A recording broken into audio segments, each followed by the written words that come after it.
રાષ્ટ્રીય sickle cell anaemia નાબૂદી mission અંતર્ગત દાહોદ ઝાયડસ હોસ્પિટલ ખાતે લોકોના હેલ્થ ચેકઅપ કેમ્પમાં 728 લોકોનું ચેકઅપ કરાયું। રાષ્ટ્રીય સિકલ સેલ એનેમિયા નાબૂદી મિશન અંતર્ગત દાહોદ ઝાયડસ હોસ્પિટલ ખાતે લોકોનું હેલ્થ ચેકઅપ કેમ્પમાં 728 લોકોનું ચેકઅપ કરાયું। ભારત સરકારના રાષ્ટ્રીય અનુસૂચિત જનજાતિ આયોગના અધ્યક્ષે ઝાયડસ હોસ્પિટલ દાહોદની મુલાકાત લીધી।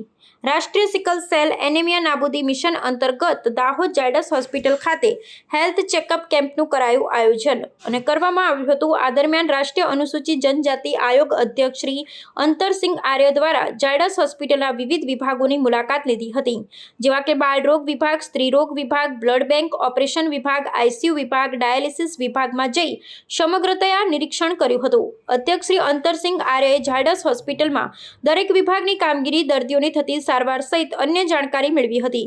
તેમણે રાષ્ટ્રીય સિકલ સેલ એનેમિયા નાબૂદી મિશન અંતર્ગત દાહોદ ઝાયડસ હોસ્પિટલ ખાતે હેલ્થ ચેકઅપ કેમ્પના દર્દીઓ સહિત હોસ્પિટલમાં સારવાર અર્થે આવેલા દર્દીઓ સાથે હોસ્પિટલમાં અપાતી સારવાર અંગે સંવાદ કર્યો। રાષ્ટ્રીય સિકલ સેલ એનેમિયા નાબૂદી મિશન અંતર્ગત દાહોદ ઝાયડસ હોસ્પિટલ ખાતે 177 સગર્ભા માતાઓ, 130 બાળકો, 0 થી 40 વર્ષના 421 યુવકો એમ 728 લોકોનું હેલ્થ ચેકઅપ કરાયું હતું। ઝાયડસ હોસ્પિટલમાં દાહોદ જિલ્લા આરોગ્ય વિભાગના અધિકારી શ્રીઓ દ્વારા અનુસૂચિત જનજાતિ આયોગ સમક્ષ આવનારા સમયમાં સિકલ સેલ પર કઈ રીતે કામ કરવું તેની વિગતે માહિતી આપી હતી। દાહોદ જિલ્લામાં સિકલ સેલ રોકવા આરોગ્ય વિભાગ દ્વારા કરવામાં આવેલી કામગીરીની આંકડાકીય માહિતી રજૂ કરવામાં આવી હતી।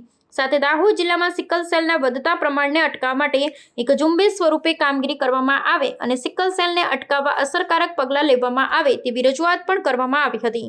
ઝાયડસ હોસ્પિટલમાં મેડિકલ વિભાગના વિદ્યાર્થીઓ સાથે અધ્યક્ષશ્રી સહિત આવેલ ટીમે મેડિકલ કોલેજ અને હોસ્ટેલમાં મળતી સુવિધાઓ વિશે ચર્ચા કરી હતી। એ સાથે આયોગ દ્વારા કહેવામાં આવ્યું હતું કે કોઈપણ જાતની વિદ્યાર્થીઓને મુશ્કેલી હોય તો તેઓ પોતાનો પ્રશ્ન આયોગ સમક્ષ મૂકી શકે છે।